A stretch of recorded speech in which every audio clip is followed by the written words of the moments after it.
नमस्कार, आप देख रहे हैं न्यूज़ भारतवर्ष और मैं हूं आपके साथ रमन। बिहार में चुनावी वर्ष है, जिसको लेकर अब बिहार में सियासत काफ़ी गर्माते जा रही है। इसी को लेकर आज तेज प्रताप यादव पार्टी कार्यालय पहुंचे और पार्टी कार्यालय पहुंचकर उन्होंने मीडिया से बात की। क्या कुछ कह रहे तेज प्रताप यादव, आप पहले सुनिए। इस चुनाव के लिए कितनी तैयार है?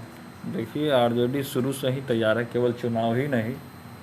हमारा स्टैंड था और पार्टी के लोगों का स्टैंड था, तेजस्वी जी का स्टैंड था कि जिस तरीके से कोविड है और बाढ़ की जो स्थिति बनी हुई थी, वैसे सिचुएशन में सरकार चुनाव ना कराए आना ही देखिए, क्योंकि चुनाव के लिए लोग पूरे तरीके से बेचैन हम लोग नहीं थे। चुनाव के लिए जो बेचैन थी सरकार थी, बेचैन कि जल्द से चुनाव हो, कि सुपड़ा साफ हो। तो जनता जिस तरीके से बेहाल है पूरे तरीके से, कोरोना में कितने लोग मर गए हैं, कितने लोगों का बुरा स्थिति है, बिहार में बाढ़ की स्थिति है, मौसम लगातार ख़राब हो रहा है और ऐसे सिचुएशन में सरकार चुनाव कराना चाह रही है। तो हमारा ये स्टैंड था कि जिस तरीके से हमने बाढ़ में भी घूमने का काम किया, लोगों से मिलने का काम किया, लालू की रसोई का भी लगाने का हमने काम किया।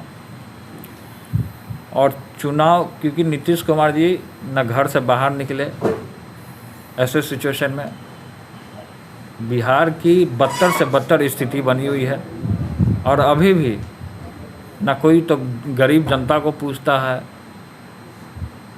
हत्या वैसा ही होता है, मर्डर रोज़ वैसा ही होता है, पूरे तरीके से आपदा का स्थिति बना हुआ है। बिहार पूरे तरीके से कंगाल हो चुका है, इंफ्रास्ट्रक्चर नहीं है, किसान मर रहे हैं, किसान का खेती डूब गया है। तो ये सब पूरे तरीके से मुद्दा ही मुद्दा छिड़ा हुआ है। और ऐसे सिचुएशन में जबकि किसान मर रहे हैं और बेहाल है पूरी बिहार की जनता, और ऐसे सिचुएशन में ये जो सरकार है, निकम्मी सरकार, पूरे तरीके से ये चुनाव कराने के लिए अपना कुर्सी से चिपके रहना चाहती है। कुर्सी नहीं छूट रहा है इनसे। जब कुर्सी नहीं छूट रहा है तो क्या बिहार का विकास करेंगे, क्या डेवलपमेंट का काम करेंगे? आप बाढ़ में भी गए थे लगातार बाढ़ में क्या, लगातार हम लोगों से संपर्क साधने का भी काम कर रहे हैं और लालू की रसोई को भी चलवाने का काम कर रहे हैं। अब बाढ़ में भी लगातार हमने दौरा करने का काम किया। बीजेपी के बड़ा सवाल ये है कि रघुवंश बाबू पिछले कई महीनों से पार्टी से नाराज चल रहे हैं और चुनाव कौन नाराज चल रहा, कौन नहीं नाराज चल रहा, वो सिचुएशन हमारे लिए नहीं है। हमारा सिचुएशन है कि हमारा बिहार क्या है, हमारा बिहार किस सिचुएशन से गुजर रहा है, हमारा ये मेन मकसद है। पार्टी है, पार्टी समुंदर होता है, एक लोटा जल निकाल करके बाहर कर देगा तो पानी ख़त्म नहीं होता है। इसलिए पार्टी में लोग है, संगठन में नाराज चलते हैं, लेकिन सब मान भी जाते हैं। तो ये एक तरीके का परिवार है, परिवार में नाराज़गी चलते रहती है, इस पर कोई मायने नहीं है।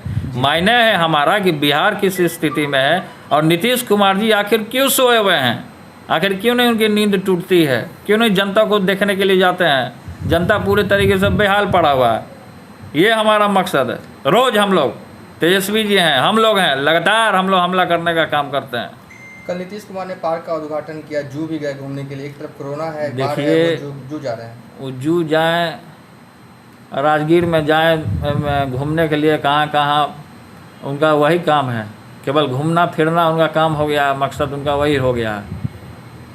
बिहार के लोगों ने, करोड़ों लोगों ने चुन करके मुख्यमंत्री बनाने का काम किया और उस व्यक्ति ने अपने पद को भी धूमिल करने का काम किया। जो जिम्मेवारी से भाग गया आदमी, वो बिहार का कोई विकास नहीं कर पाएगा, आजीवन कभी नहीं कर पाएगा।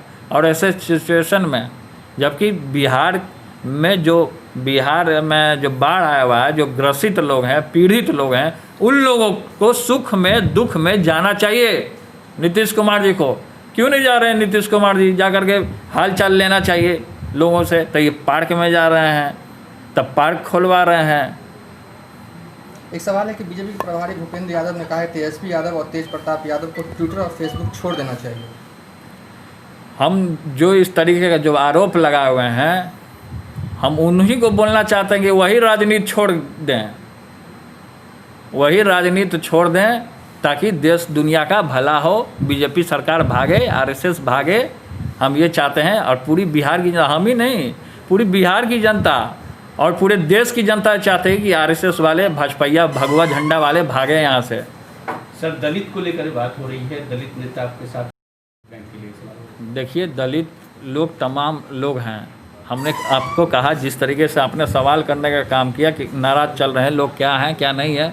चुनाव आता है तो ऐसे ही लोग नाराज़ चलते हैं, लेकिन फिर बाद में मान भी जाते हैं। तो ये संगठन है, चुनाव होता है, इस तरीके का लोग, लेकिन दलित का भी और पूरे तरीके से हमारे साथ हैं और हम सबको साथ लेकर के चलने का काम करते हैं। सर, कोविड-19 में लगातार डॉक्टरों भी मर रहे हैं, लेकिन बिहार सरकार किसी भी तरीके का कोई संज्ञान नहीं ले रही है।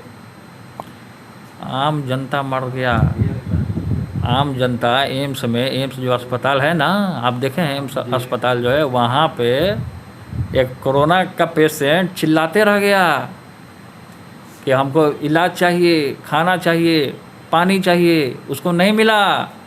क्या किया उसने? छत से कूद के अपनी जान दे दी उसने। ये स्थिति बनी हुई है। आम जनता है, डॉक्टर हो गया, कलेक्टर हो गया, डीएम हो गया, सबको कोरोना धर रहा है, मंत्री हो गया, सबको कोरोना धर रहा है। और नीतीश कुमार जी कुर्सी में फेविकॉल लग गया है, छूट नहीं रहा है। तो आपने सुना जिस तरीके से तेज प्रताप यादव अचानक से आज पार्टी कार्यालय आते हैं। सभी पार्टी कार्यालयों में काफ़ी ज़्यादा हलचल देखने को आ रही है। जिस तरीके से विधानसभा चुनाव में काफ़ी कम वक्त रह गया है और चुनाव आयोग ने भी गाइडलाइन जारी कर दी है कि 26 नवंबर से पहले राज्य में नई सरकार की गठन कर लेना है। उसी को लेकर तेज प्रताप यादव ने भी सरकार पर जमकर हमला किया। साफ तौर पर नीतीश कुमार को घेरते हुए कहा कि ये जो सरकार है वो बिहार की जनता के लिए नहीं सोच रही है, चुनाव की तैयारियों में लगी हुई है।